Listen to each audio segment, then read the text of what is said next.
30 years ago, a new Star Trek TV show premiered.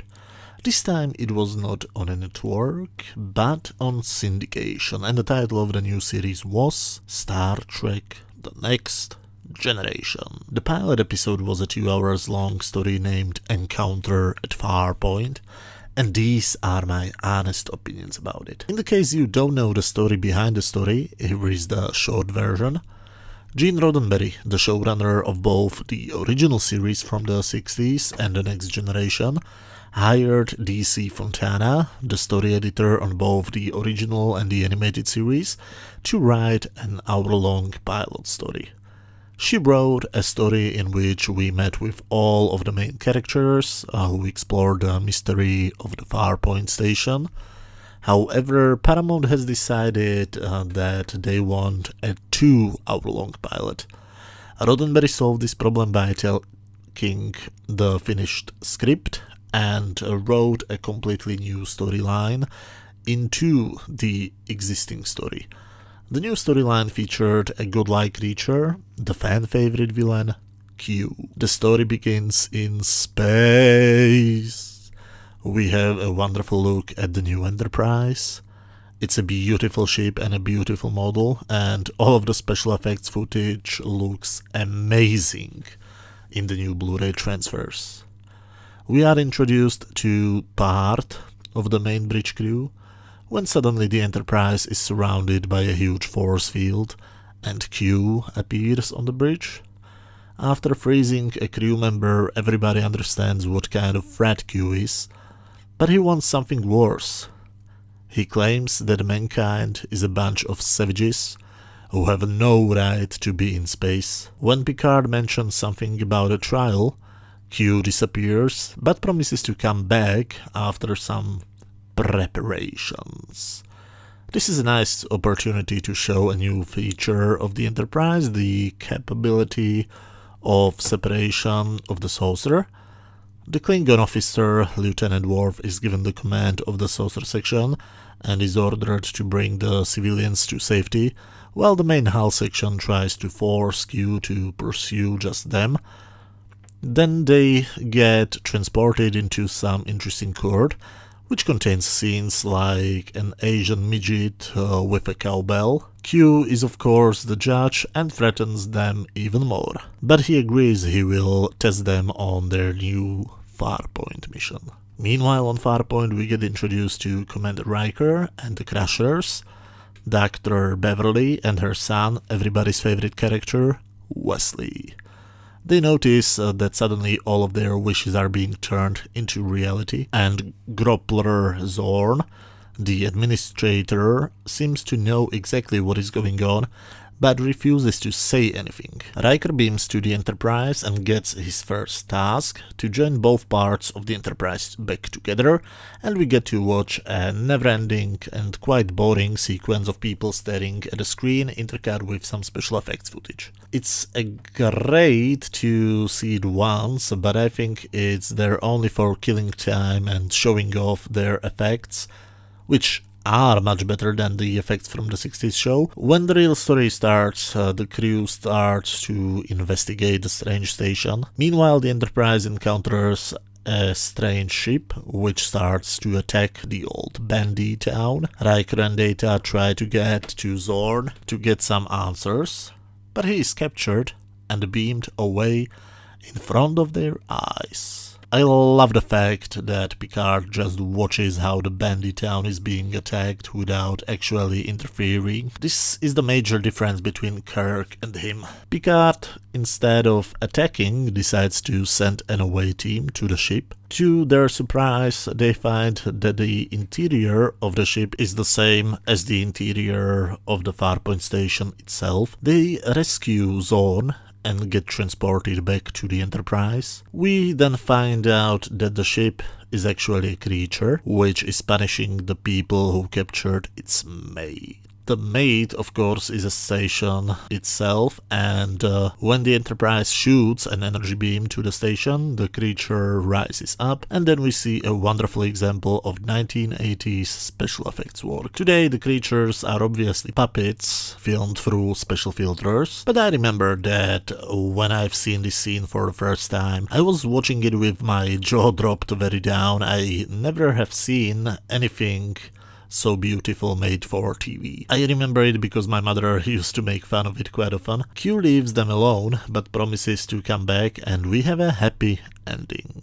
As I said in the beginning, these are two stories merged into one, and you can clearly feel that the Q storyline doesn't really belong there. The funny thing is that the Q storyline is actually the more interesting one, at least for me. Also, the director shot the scenes too fast, which meant that Roddenberry had to write additional scenes to meet the desired runtime, which again is very noticeable. There are scenes which don't advance the plot at all and are so out of place they could take place basically anywhere in the story. I mean, if you shifted them forward or backward or edited them out completely, the story would be completely unaffected. A few examples, for example the holodeck scene. The purpose of this scene is to introduce us the holodeck and the fact that Data is an android with superior strength, but also this shows Pinocchio. His biggest wish is to become a real boy. But it is also supposed to introduce Data and Riker. The problem, however, is that they worked before already in the previous scenes. Another example is the scene between Dr. Crusher and Geordi. Again, it serves us in a way that it introduces us Geordi's visor, but again, wouldn't it make more sense that we saw this scene earlier when these two characters first met? We also get a scene where Picard goes to apologize to Dr. Crusher for being rude to her. As always, it feeds us with background information about the characters, but it has nothing to do with the main plot. And I could go on. There are also some very strange, let's call them directorial choices. For example, why is there a long shot of this horny woman looking at Commander Riker's ass? Don't get me wrong, I don't have nothing against sexual implications, but I would expect that this scene will lead somewhere, but no. We don't see this woman ever again. Also, there are so many strange directorial choices. There are way too many scenes in which background characters are simply standing there, obviously waiting for the time when they should deliver their lines. It feels pretty awkward. Well, at least there are no tilted angles unlike in another Star Trek pilot, right? Also, what is wrong with the line delivery? Picard gets angry for a line, then calms down for the next line. And what is Marina Sirtis doing as Troy? Is this supposed to be some William Shatner parody? She is extremely over the top, but not in a good way like Shatner. Much more in a look at me, I'm acting kind of way. It's so distracting. Will Wheaton's Wesley Crusher has a very stupid smile on his face in every shot he's in. That's so annoying. Maybe that has something to do with his quote-unquote popularity amongst the fans. He seems to be very unlikable, and that comes from a person who likes both Will and Wesley. Is this a typical problem that the actors don't know their roles yet, or is this a problem caused by a bad director? The cast is great, even though you can't see it very well in this episode. Worf, who is in this episode just a character who is just standing there and trying to look tough, will become probably the most complex character ever. Deanna Troi will become very likable too, despite her awful performance in the pilot. Q will become one of Trek's favorite villains. He will also appear on Deep Space Nine and Voyager. All of them have a long voyage in front of them, all of them except Tasha, of course, and Wesley, but those are stories for different videos. The special effects are probably the best thing about this pilot, which is nothing strange, considering the fact that they were done by ILM, the company which was in the 80s the best effects company on this planet. They originally wanted to go fully CGI. Yes, back in 1987, which is a very bold choice but also very stupid. I am so glad they went with traditional models. The CGI effects looked really bad compared to the wonderful opticals.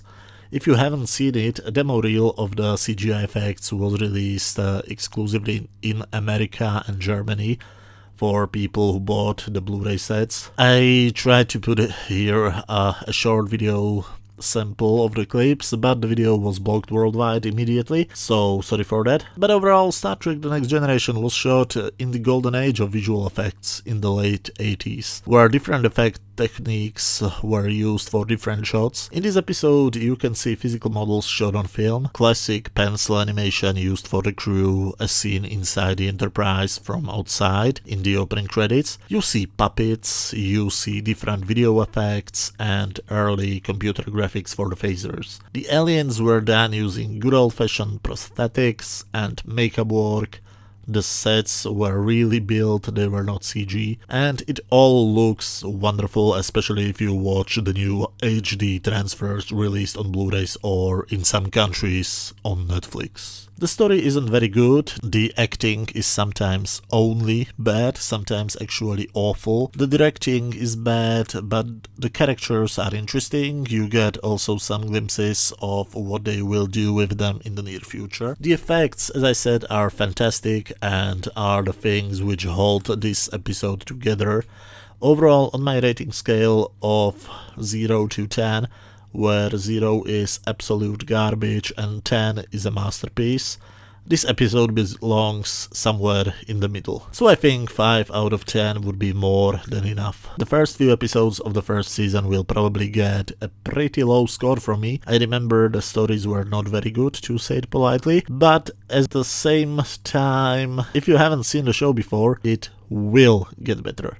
Much better. As Picard said, let's see what's out there. But as always, those were only my opinions. Feel free to let me know what do you think about the TNG pilot. Did you like it, hate it, or did you think it was just okay? Let me know what do you think down in the comment section. If you like this video, please hit that thumbs up button, and see you next time, hopefully tomorrow, when I'll talk a bit about the next episode of the original series called The Changeling. And next week I will do my best to do 3 videos. The first one on Monday should be about the 3rd episode of Star Trek Discovery, and then hopefully on Thursday the next episode of Star Trek The Next Generation, and hopefully on Friday a video about the next episode of the original Star Trek. And because my voice is dying until then, thank you very much for watching.